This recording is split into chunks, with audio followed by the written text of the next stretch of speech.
انیس صاحب، ہمارے ایک محترم ویور کی طرف سے سوال آیا ہے۔ جی سر، جاننا یہ تھا کہ اگر کوئی والد اپنی انشورنس کرواتا ہے تو اس کے 3 بچے ہیں تو وہ نومینی صرف اپنے ایک بچے کو کرتا ہے، تو کل خدا نہ خواستہ اگر والد کی ڈیتھ ہو جاتی ہے تو وہ کلیم جو ایک بچہ نومینی کیا ہوگا صرف اس کو ملے گا یا وہ تمام بچوں میں ایکل ڈیوائڈ ہوگا؟ اس پہ بھی سر کائنڈلی کو ویڈیو بنا دیں۔ بہت شکریہ یاس صاحب، جو کسٹمر نے سوال کیا ہے اس کے اکارڈنگلی اگر میں بتاؤں تو جب پالیسی ہولڈر پالیسی اختیار کرتا ہے تو اس میں کسی کو نامزد وارث کرنا ہوتا ہے۔ صحیح۔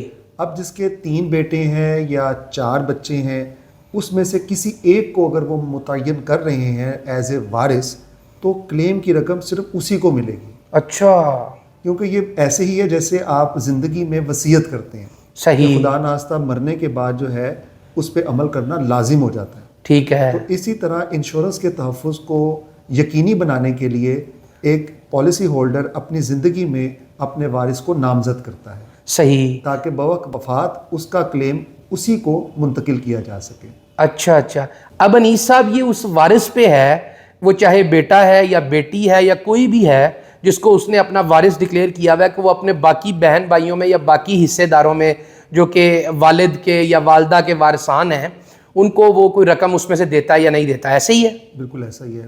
اور یہ بات بھی میں بتاتا چلوں کہ جب کوئی وارث نابالغ ہوتا ہے، صحیح، فار ایگزامپل جس کو وارث نامزد کیا گیا اس کی ابھی ایج جو ہے وہ بلوغت تک نہیں پہنچی، صحیح، تو کسی کو سرپرست معمور کرنا لازمی ہوتا ہے۔ مطلب اگر اس کا شناختی کارڈ نہیں بنا وارث کا بھی؟ بالکل ایسا ہی ہے۔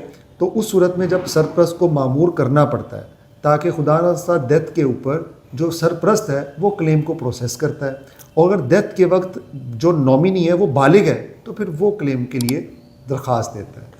انیس صاحب، میری طرف سے اور جس ویور نے سوال کیا اس کی طرف سے آپ کا بہت شکریہ۔